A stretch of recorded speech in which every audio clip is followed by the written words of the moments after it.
تحياتي السلام عليكم ورحمة الله تعالى وبركاته. Donc on va, mes chers collègues, donc j'attaque l'exercice de champ magnétique. Voilà.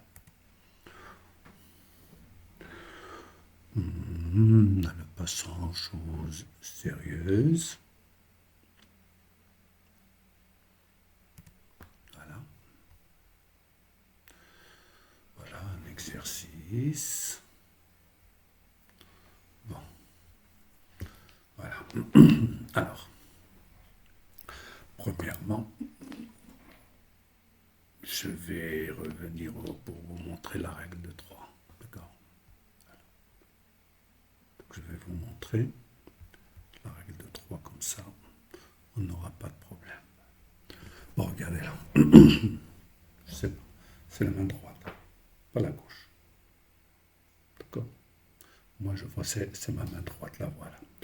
Donc, enlevez ces deux-là, restez là, de façon à avoir ce qu'on appelle un trièdre direct. D'accord. Donc, trièdre direct.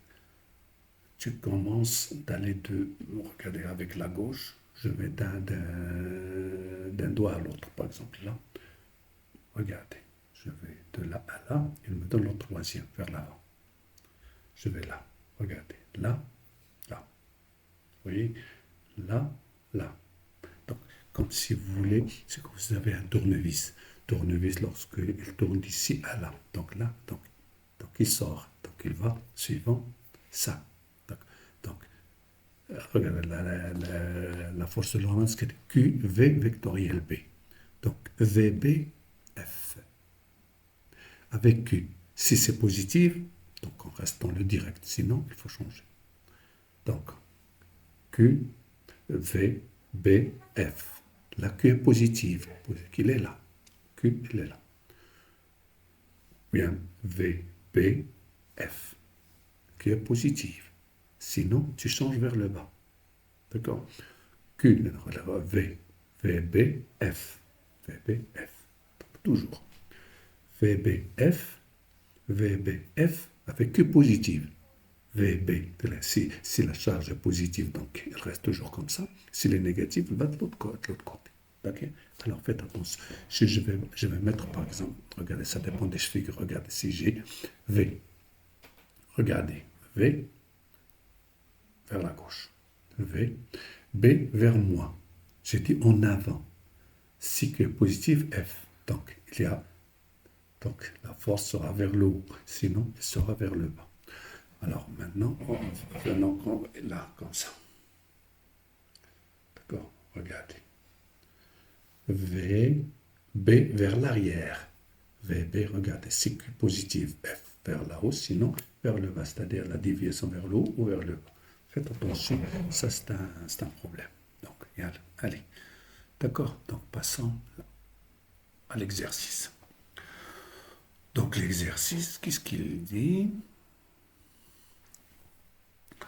Bon, donc on va prendre un peu de rouge. Voilà, voilà. Deux particules He2+, regardez, c'est plus. He2+, et la O2-. Ce sont des ions. Des ions de He2+, donc He c'est 4,2, l'autre 2 c'est 16,8. En tout cas, celui-là, on lui a enlevé 2 électrons, celui-là, on lui a donné 2 électrons. Donc voilà, ion positif, ion négatif. Là, la charge, c'est plus 2E, d'accord?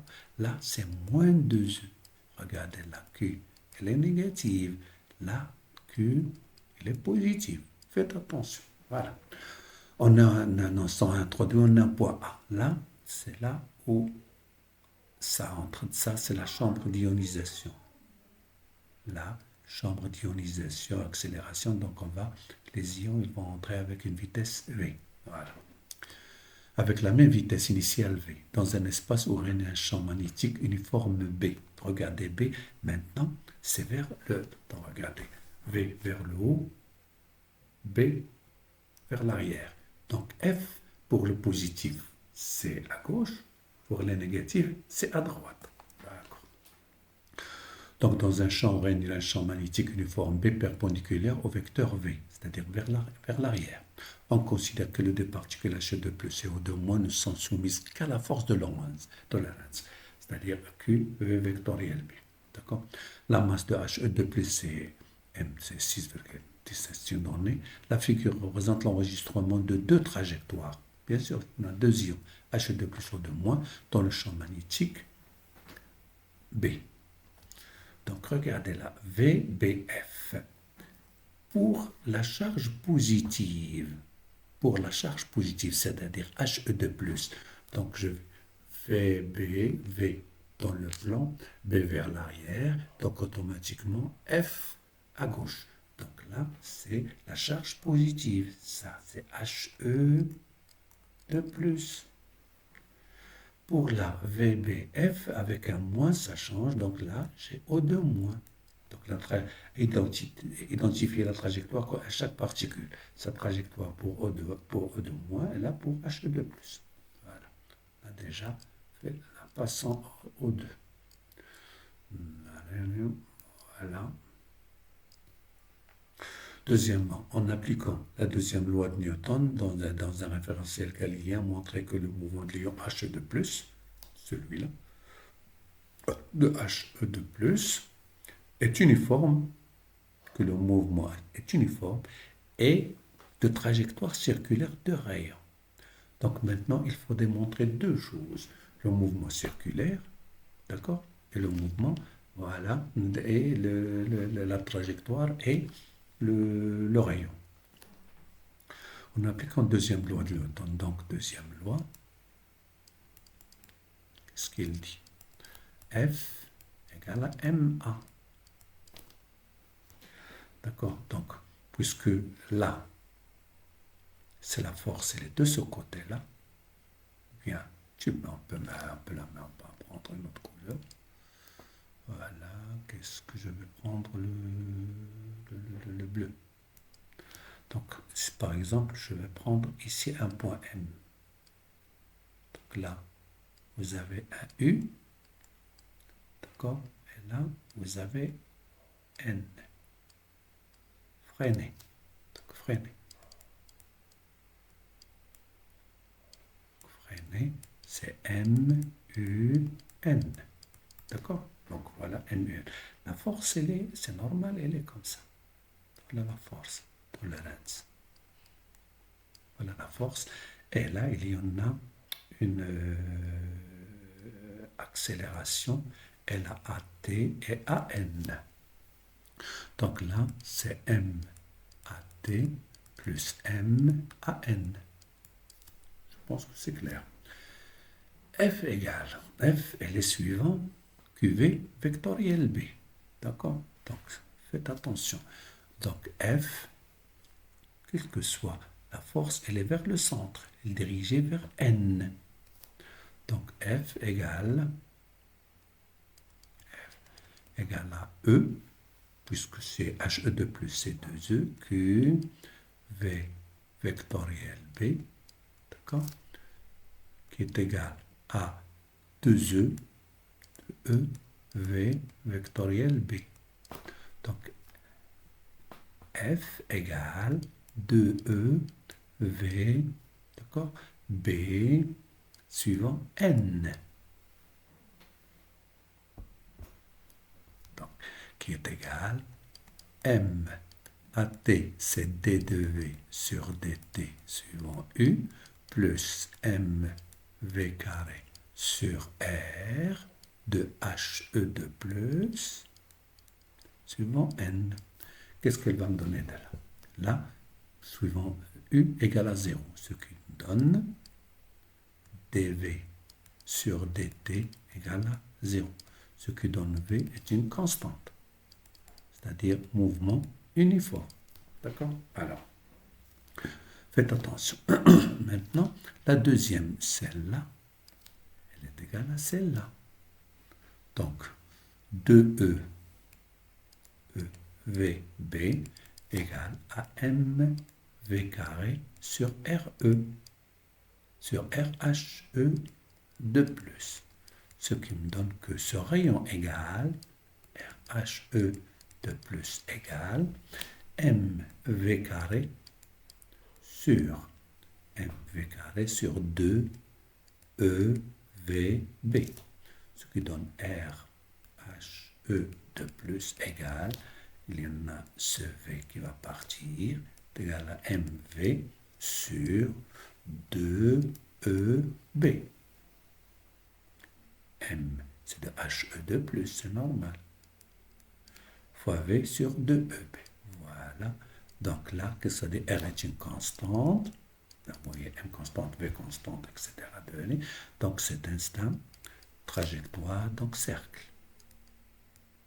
Donc ce qui donne mouvement circulaire uniforme. Voilà. D'accord? Troisième. Bon, en exploitant la figure 1, déterminer le rapport RO2- sur RHE2+. RO2-, c'est le rayon de la particule O2-. Là. Donc là, si vous remarquez très bien, là, je vais prendre les distances. Les distances. Donc, RO2- sur RHE2+ égale RO2-, regardez là, c'est là, c'est 1, 2, 3, 4. C'est 4 cm n'importe, sur 1. Donc c'est 4 fois. Voilà.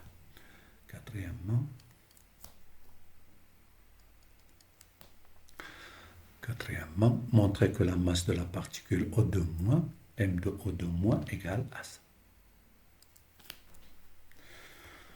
Donc là, R de O2-, c'est normalement de H2 plus de R de O2-, ça va partir, donc M de O2- fois V, puisqu'ils ont la même vitesse, d'accord? La même vitesse, il n'a que changement seulement de la masse.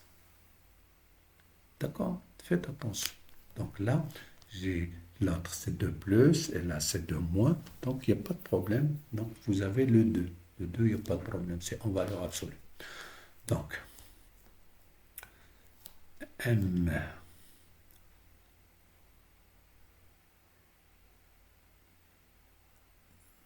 R, donc M de O2-, voilà, fois V sur 2EB, divisé par M de HE2+, c'est M de HE2+, fois V sur 2EB, égale. Celle-là égale à 4. D'accord? Donc celle-là, elle part, celle-là, elle part, elle part, elle part. Ce qui donne que la masse de O2- égale 4 fois la masse de HE2+. Donc, ce qui donne que MO2- égale 4 fois la masse de HE2+, que je vais chercher, là, elle est là-haut. Là, voilà. C'est 6.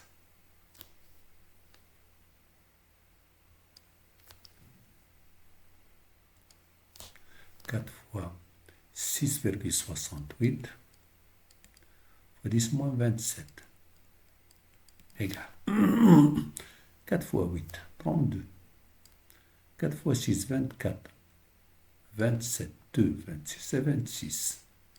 2 fois 10 moins 27 kg égale. Donc il y a 2. On va enlever 1, 10 moins 1, c'est 2,67 fois 10 moins 26 kg. Voilà. Voilà, j'espère que vous l'avez bien saisi. Merci.